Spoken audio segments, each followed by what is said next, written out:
പ്രശാന്തേട്ട, അടുത്ത ആഴ്ച പ്രധാനമന്ത്രി നരേന്ദ്രമോദി UN ഉച്ചകോടിക്കായി അമേരിക്കയിലെത്തുകയാണ്. ക്വാഡ് ഉച്ചകോടിക്ക്. അപ്പം ഈ എത്തുന്ന സമയത്ത് മുമ്പായിട്ട് ട്രംപ് പറഞ്ഞിരിക്കുന്നു, അവിടെ ഇലക്ഷൻ നടക്കുകയാണല്ലോ അമേരിക്കയിൽ, ഞാൻ നരേന്ദ്രമോദിയെ ചെന്ന് കാണും എന്ന് പറയുന്നു. അങ്ങോട്ട് ചെന്ന് കാണും. അപ്പോൾ തെരഞ്ഞെടുപ്പ് നടക്കുമ്പോൾ പക്ഷേ ആ പ്രസ്താവന വന്നതിന് ശേഷം ഇന്ത്യ ഇതുവരെ ഒന്നും മിണ്ടിയിട്ടില്ല. അദ്ദേഹം ഞാൻ ചെന്ന് കാണും, അദ്ദേഹം നരേന്ദ്രമോദിയെ പുകഴ്ത്തി സംസാരിച്ചു. അതേസമയം ഇന്ത്യക്കെതിരെ ഒരു വിമർശനവും നടത്തി. നരേന്ദ്രമോദി അസാമാന്യ മനുഷ്യനാണ്, സാധാരണ പ്രതിഭയാണെന്നൊക്കെ ആ രീതിയിൽ അദ്ദേഹം സംസാരിക്കുകയും ചെയ്തു. ഇന്ത്യ അതിനൊന്നും ഔദ്യോഗികമായി പ്രതികരിച്ചിട്ടുമില്ല. ഇലക്ഷൻ നടക്കുന്നതുകൊണ്ട് ഈ കഴിഞ്ഞ തവണ അദ്ദേഹം ട്രംപിന് വേണ്ടിയിട്ട് വോട്ട് അഭ്യർത്ഥിച്ചിരുന്നല്ലോ നരേന്ദ്രമോദി. ഇത്തവണയും അത് അങ്ങനെയുള്ള ചില സാധ്യതകളുണ്ടോ?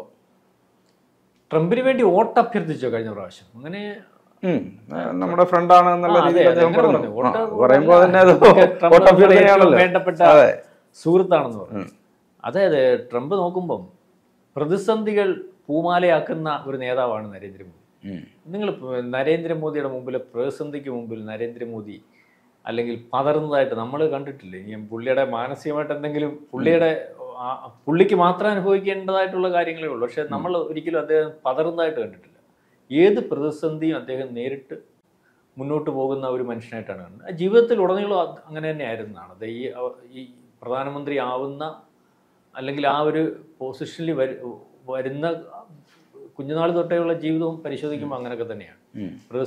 BJP പ്രവർത്തിക്കുമ്പോഴും അല്ലെങ്കിൽ ഈ RSS പ്രവർത്തിക്കുമ്പോഴും ഒക്കെ എപ്പോഴും പ്രതിസന്ധികളായിരുന്നു. അതായത് പിന്നെ ഒരു ഘട്ടത്തിൽ അദ്ദേഹത്തിനെ ഉപദ്രവിക്കാൻ പറ്റുന്നതിൻ്റെ മാക്സിമം ഗുജറാത്തിലെ BJP വന്ന് ഉപദ്രവിച്ച് അദ്ദേഹത്തിന് ചാർജ് ഡൽഹിയിൽ കൊടുത്തു. അവസാനം ഇദ്ദേഹം വരേണ്ടി വന്നു ഗുജറാത്ത് കറക്റ്റ് ചെയ്യുന്നതിന് വേണ്ടി. അങ്ങനെ ഗുജറാത്തിൽ നിന്ന് വന്നു. പിന്നെ ഇന്ത്യൻ പ്രധാനമന്ത്രി ആകുമ്പോൾ ഇന്നും അദ്ദേഹം ഇന്ത്യയുടെ പുരോഗതിക്ക് വേണ്ടി നിൽക്കുന്ന ഒരു പ്രധാനമന്ത്രി ആയിട്ടുള്ളത് കൊണ്ട് അദ്ദേഹം അനുഭവിക്കുന്ന ഒരു കാര്യത്തെപ്പറ്റി ഞാൻ ഇത്രയും പറയാൻ കാര്യം എന്ന് പറഞ്ഞാൽ, ഇപ്പം ട്രംപ് അനുഭവിക്കുന്ന ഒരു ബുദ്ധിമുട്ട് ഇലക്ഷനെ നേരിടുമ്പോൾ. കാരണം ബാക്കി അല്ലെങ്കിൽ ഒരു സ്ഥാനാർത്ഥിയും, അമേരിക്കൻ പ്രസിഡന്റായിട്ട് മത്സരിക്കുന്ന ഒരു സ്ഥാനാർത്ഥിയും ഇലക്ഷനെ നേരിടുമ്പോൾ വോട്ട് പിടിക്കുന്നതിനും അല്ലെങ്കിൽ അതിൻ്റെതായ ചില ഫണ്ടുകൾ കണ്ടെത്തുന്നതിനും ഒക്കെ പ്രശ്നങ്ങൾ അനുഭവിച്ചിട്ടുണ്ടോ? പക്ഷേ എല്ലാ രീതിയിലും ജീവന് പോലും ഭീഷണിയായിക്കൊണ്ട് ഇലക്ഷനെ നേരിടേണ്ടി വരുന്ന ഒരു സ്ഥാനാർത്ഥി മുൻ പ്രസിഡന്റാണ് നമ്മളിപ്പോൾ കണ്ടുകൊണ്ടിരിക്കുന്നത്. അപ്പൊ ഇത്തരം പ്രതിസന്ധി ഘട്ടത്തിൽ ഇതുപോലെയുള്ള ഒരു ഫെന്റാസ്റ്റിക് മാൻ എന്ന് പറയാം. ഫെന്റാസ്റ്റിക്കിന്റെ അർത്ഥം അറിയാമല്ലോ. ഫെന്റാസ്റ്റിക് മാൻ നരേന്ദ്രമോദി. അദ്ദേഹം 21-ാം തീയതി വരുമ്പോൾ പുള്ളി കാണുകയാണ്. അപ്പോൾ പുള്ളി കാണുമെന്ന് പറയുമ്പോൾ നമുക്ക് ഒരു പ്രശ്നങ്ങൾ കൂടി അല്ലെങ്കിൽ വിഷയങ്ങൾ കൂടി നമ്മൾ നീങ്ങുമ്പോൾ നമുക്ക് കരുത്താകുന്നത് ഈ പോസിറ്റീവ് എനർജി തരാൻ പറ്റുന്ന ആൾക്കാർ നമ്മുടെ അടുത്ത് വരുമ്പോഴും അല്ലെങ്കിൽ ഇതിനെയൊക്കെ അതിജീവിച്ച് മുന്നോട്ട് പോകുന്ന ഒരാളിനെ കാണുമ്പോഴും അവരുടെ ഉപദേശങ്ങളൊക്കെ കിട്ടുമ്പോഴും ഇരട്ടി കരുത്ത് കിട്ടും. ആ ഒരു കരുത്തിന് വേണ്ടിയായിരിക്കും. മാത്രമല്ല ഇന്ത്യൻ വംശകരുടെ വോട്ടിനകത്ത് നരേന്ദ്രമോദിയുമായിട്ട് സ്വാധീനം അദ്ദേഹത്തിനുണ്ട്.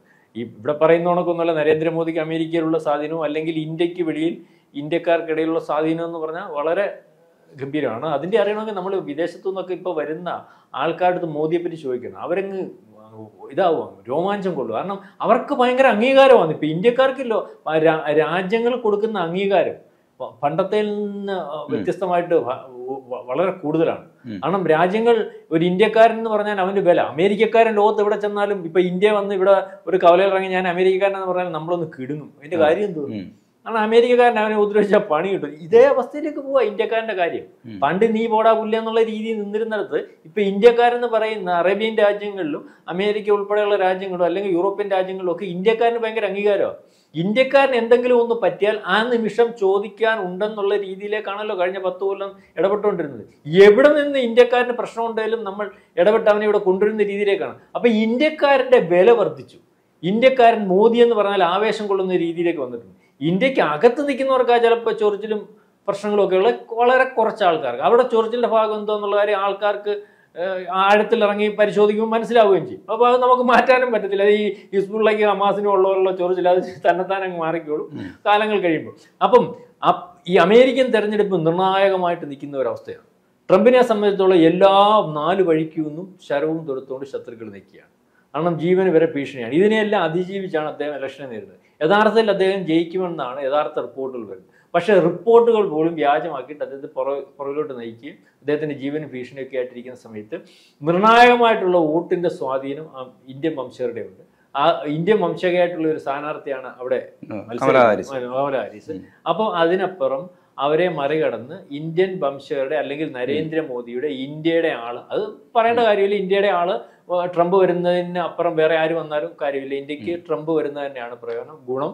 അപ്പം അതും ഞാൻ ട്രംപ് ആ വോട്ടിന് വേണ്ടി കമലാ ഹാരിസിനെ കാണുമോ, ഇന്ത്യയുടെ ആളിന് വേണ്ടി എന്നുള്ള കമലാ ഹാരിസ് കാണുമെന്നുള്ള കാര്യം കമലാ ഹാരിസ് പറഞ്ഞിട്ടില്ല. ഇന്ത്യൻ വംശജയായതുകൊണ്ട് അവരെ കാണുമെന്നുള്ളതും, അവരെ മോദി കാണാനൊന്നും പോകത്തില്ല, മോദിയെ കാണാൻ ശ്രമിക്കുക എന്നുള്ള കാര്യം അറിയില്ല, മനസ്സിലാവുന്നുണ്ട്. മോദി ഇപ്പൊ യാതൊരു കാരണവശാലും കമലാ ഹാരിസിനെ കാണാൻ ഈ സമയത്ത് വേറെ കാര്യമുണ്ട്. കഴിഞ്ഞ പ്രാവശ്യം എന്ന് പറഞ്ഞാൽ Trump Kamala Harris vice president സ്ഥാനാർത്ഥിയായിരുന്നല്ലോ. ഇത്തവണ ഈ ഇന്ത്യൻ വംശജയായിട്ടുള്ള കമലാ ഹാരിസ് മത്സരിക്കുമ്പോൾ നരേന്ദ്രമോദി എങ്ങനെയാണ് അതിന് രണ്ട് കൂട്ടർക്ക് അനുകൂലമായിട്ട് നിൽക്കുമോ പ്രതികൂലമായിട്ട് നിൽക്കുമോ എന്നുള്ളതൊക്കെ ഒരു ചോദ്യം വരുന്നുണ്ട്.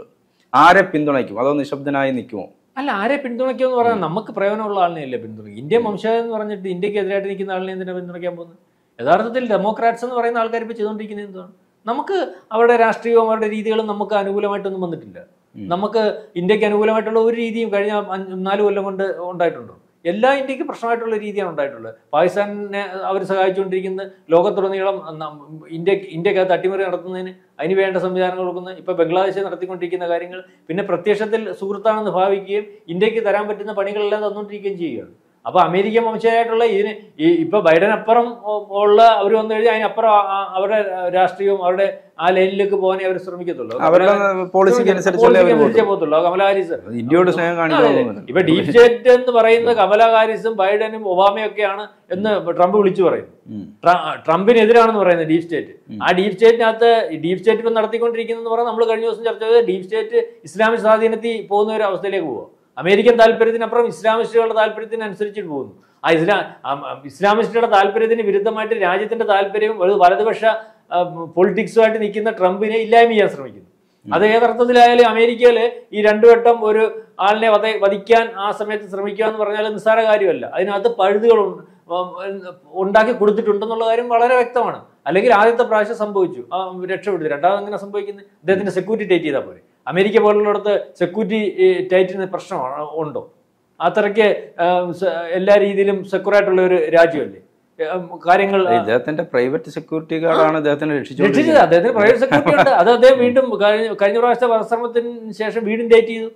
നമ്മളീ പറയുക പ്രൈവറ്റ് സെക്യൂരിറ്റി എന്ന് പറയുമ്പോൾ പ്രൈവറ്റ് സെക്യൂരിറ്റിയെ വിശ്വസിക്കാൻ ഒക്കുവോ ജോണേ?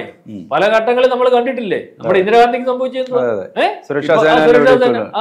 അപ്പൊ അത് കാര്യമുണ്ട് അതിനകത്ത്. പക്ഷെ അതിന് മുമ്പ് തന്നെ ഇന്ദിരാഗാന്ധിക്ക് റിപ്പോർട്ട് ഇവരെ മാറ്റണമെന്ന് റിപ്പോർട്ട് കൊടുത്തത് അവരെ വിശ്വസിച്ചു പറയാൻ പറ്റത്തില്ല. കാരണം അവര് കൂടപ്പറപ്പുകളെ കൂട്ടാതെ. പക്ഷെ എന്നാലും റിപ്പോർട്ട് വരുമ്പോ പറഞ്ഞിട്ട് കാര്യമില്ല. അത് അതിന്റെ വിധിയത. റിപ്പോർട്ട് വന്നായിരുന്നു അവരെ മാറ്റണമെന്ന് പറഞ്ഞ റിപ്പോർട്ട് വന്നായിരുന്നു. നമ്മുടെ രഹസ്യാന്വേഷണവും പട്ടാളം രഹസ്യാന്വേഷണം ഒക്കെ കൊടുത്തായിരുന്നു.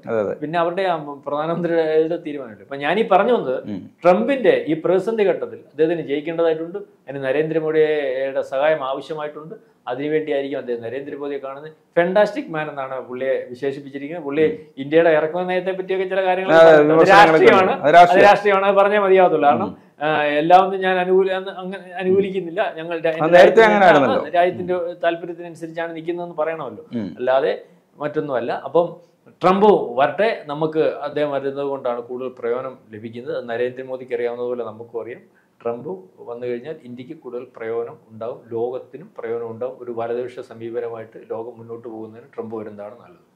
ഒരു മാസം കൂടെ കഴിയുമ്പോൾ അവിടുത്തെ ഇലക്ഷനിലേക്ക്, അതായത് ഇപ്പോഴാണ് നമുക്കത് ചർച്ച ചെയ്യുമ്പോൾ ഒരു ആവേശം വരാത്തത്, അതിൻ്റെ ചൂടിലേക്ക് വന്നിട്ടില്ല. അപ്പോൾ അടുത്ത ഒരു മാസം കഴിയുമ്പോൾ അവിടെ ഇലക്ഷൻ ആകും. ട്രംപാണോ കമലാ ഹാരിസ് ആണോ എന്നുള്ളത്, ട്രംപാണോ കമലാ ഹാരിസ് ആണോ എന്നുള്ള ഇലക്ഷന്റെ റിസൾട്ട് വരുമ്പോൾ നമുക്കറിയാൻ പറ്റും. പക്ഷെ ഇപ്പോഴേ വോട്ടിംഗ് തുടങ്ങിയിട്ടുണ്ടല്ലോ. നമ്മുടെ ഇവിടുത്തെ കൂട്ടല്ലല്ലോ, ഇപ്പോഴേ വോട്ടിംഗ് തുടങ്ങിയിട്ടുണ്ട്. വലിയ ശതമാനം ഇന്ത്യൻ വംശജരുണ്ട് അവിടെ വോട്ടർമാരായിട്ട്. അപ്പം സ്വാഭാവികമായിട്ടും ട്രംപ് മുൻകൂട്ടി എറിഞ്ഞതാണ്, ഞാൻ മോദിയെ ചെന്ന് കാണും എന്ന് പറയുമ്പോൾ ആ ഇന്ത്യൻ വംശജർക്ക് ഒരു അനുകൂല നിലപാടിലേക്ക് മാറാൻ പറ്റുമെന്നുള്ള ഒരു തോന്നൽ. ട്രംപ് ബുദ്ധിമാനാണല്ലോ അതൊക്കെ പറയുന്നെങ്കിൽ, അതുകൊണ്ടാണല്ലോ അവിടെ ജയിച്ചത് അദ്ദേഹം. പിന്നെ ഈ നമ്മൾ വിചാരിക്കുന്ന രീതിയിൽ പെരുമാറുന്ന ഒരാളല്ല. നമ്മളൊരു ഒരു രാഷ്ട്രീയ നേതാവ് അല്ലെങ്കിൽ ഒരു ഉന്നതനായ നേതാവ് ഇങ്ങനെയൊക്കെ ടിപ്പിക്കൽ സംഭവം ഉണ്ടല്ലോ, ഇങ്ങനെ മനസ്സിലാക്കി വെച്ചിരിക്കും. അതിന് നേരെ ഓപ്പോസിറ്റാണ് ട്രംപ്. അതുകൊണ്ടാണ് ട്രംപിനെ വലിയ വിഭാഗത്തിന് കാരണമാവും. അപ്പം അങ്ങനെയുണ്ട്.